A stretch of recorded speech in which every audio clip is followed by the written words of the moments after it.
Alex Jamoda.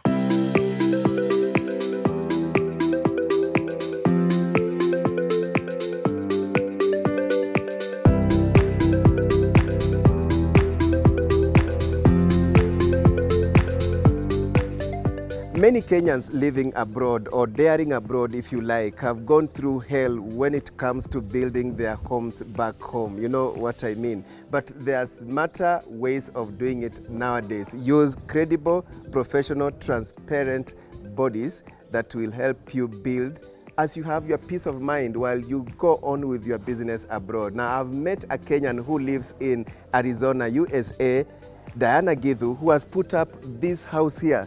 This is in Mavoko, Machakos County, and she's had peace of mind. She used an organization known as Guri Build, and we begin by speaking to the CEO of Guri Build, Kenneth Kinyanjui. Great, Mr. Kinyanjui. Yes. Happy New Year. Happy New Year. How has the year started for you? The year started very well. We are here handing over. Yani umeanza mwaka na mjengo. Mjengo lazima. Chapa kazi. Hiyo ndio maisha ya mjini. So tell us, what is Guri Build all about? Guri Build is a property technology company. Guri means home in Somali. It's a Somali word? It's a Somali word. Home. Home. Okay. So Guri Build is a rallying call to the diaspora to establish roots back home. And Guri Build brings transparency and openness to construction by helping people in the diaspora get connected to vetted, registered professionals. So we are talking about architects, engineers, QSs, contractors. The beauty about Guri Build is that you do not need to use your money in construction. You just need to use your money in preliminary. So this is the design stage where you're doing the design thinking, and then you get your approvals, and then now you give this to the contractor. The contractor will use their money in stages. So what we request the client is request the client to deposit money with us in an escrow account. The contractor will ask for 10% mobilization.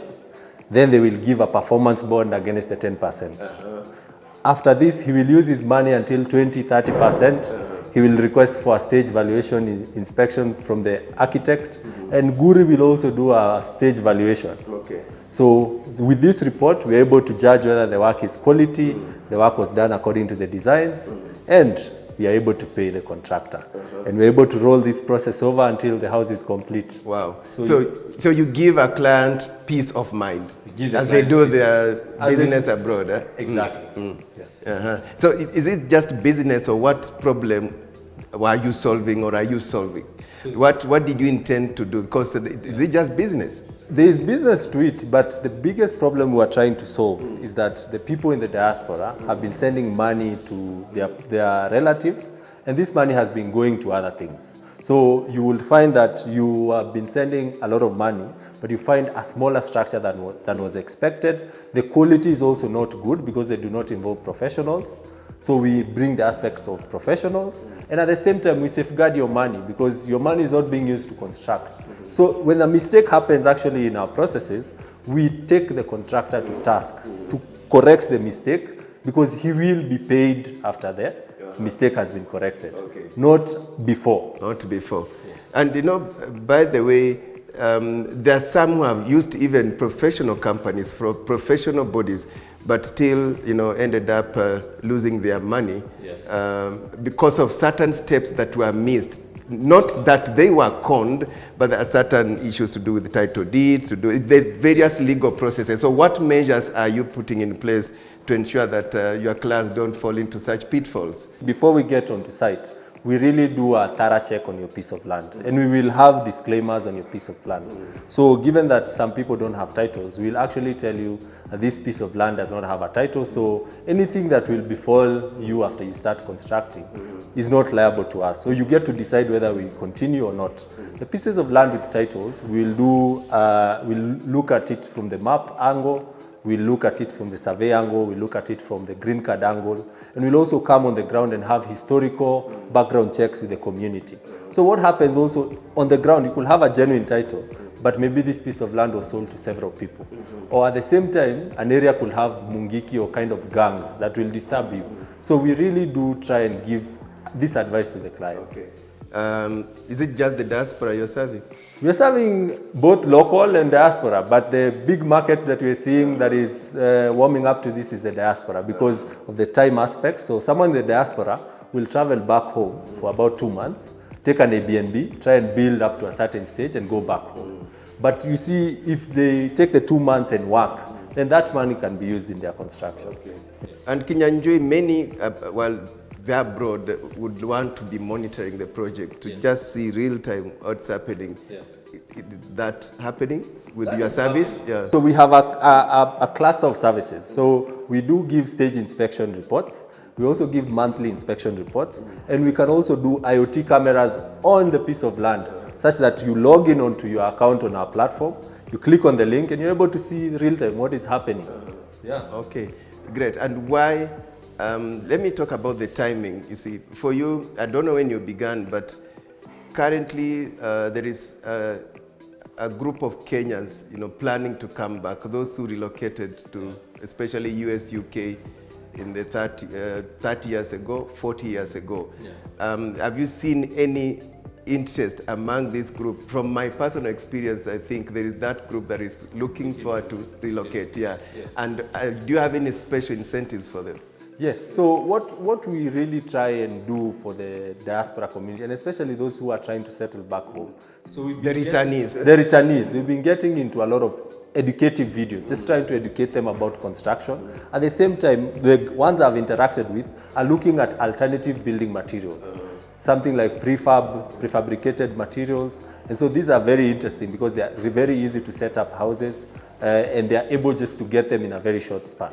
So these are the kind of people I have interacted with so far, which looks very interesting to Guri. Okay. Kinyanjui, now tell us more about this current project. So this current project is a 4-bedroom house. It's a maisonette with a flat roof.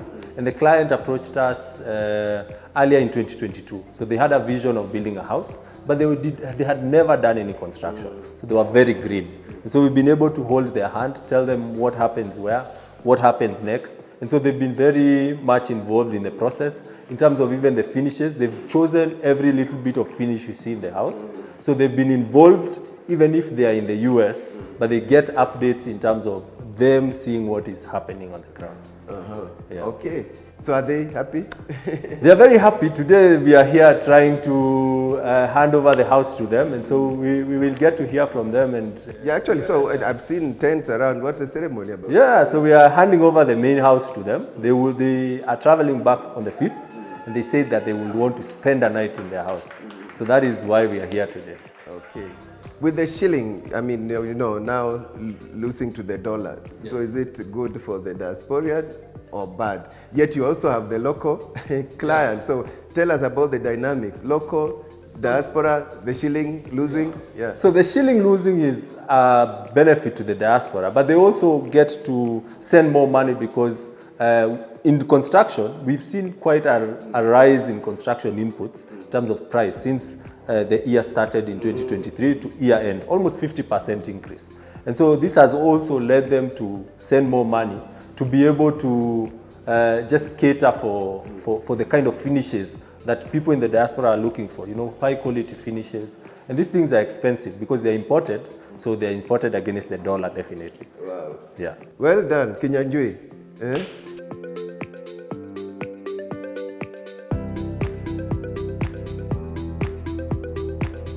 Great. Diana Githu, the client, is here with us. Happy New Year, Diana. Happy New Year. Uko area? Niko salama. Salama? Yeah. Kupokea nyumba. Kabisa, I'm excited to be here. How does it feel? It's really a great feeling. Yeah. There was light at the end of the tunnel. Here is the light. Yeah, I know building, construction, kuingia kwa mjengo upate nyumba yako can bring you some adrenaline, eh? Yeah, especially if you don't know anything. I don't know anything about construction. I've never built anything. So it was a whole clean canvas, starting from scratch. By the Diana and the family, they live in Arizona? Yes. Yeah, with the family, is it? Yes. So this will be your home, back home. Your home back home. Yep. Yeah. How did you know about Guri Build? So I've known the founder, Ken, for close to a decade now. And so when he told me about the business idea he had, Guri Build, I saw the vision. I saw it's something that is really needed. So I was ready to be a part of the story. So I joined them as their pilot project. Okay. Yeah. I mean, you've had stories, maybe you've experienced yourself, investing back home or even constructing back home. What are some of the pitfalls you people go through? As people from diaspora, you mean, right? Yes. So the hard thing is, who do you trust with your money? Who do you know who knows what you're supposed to buy? How are you able to coordinate the whole purchase process from this is what I want, this is my vision, to actually actualizing it into realization? That was the tough part. Yeah. But now with Guri, you had peace of mind. So that's the thing. So the idea with Guri settles all that problem. You just have to, literally it starts with your dream. You write down what you want. I wrote like a 2-page summary of the dream house I would want and the budget that I thought the house would be and shared it with the team.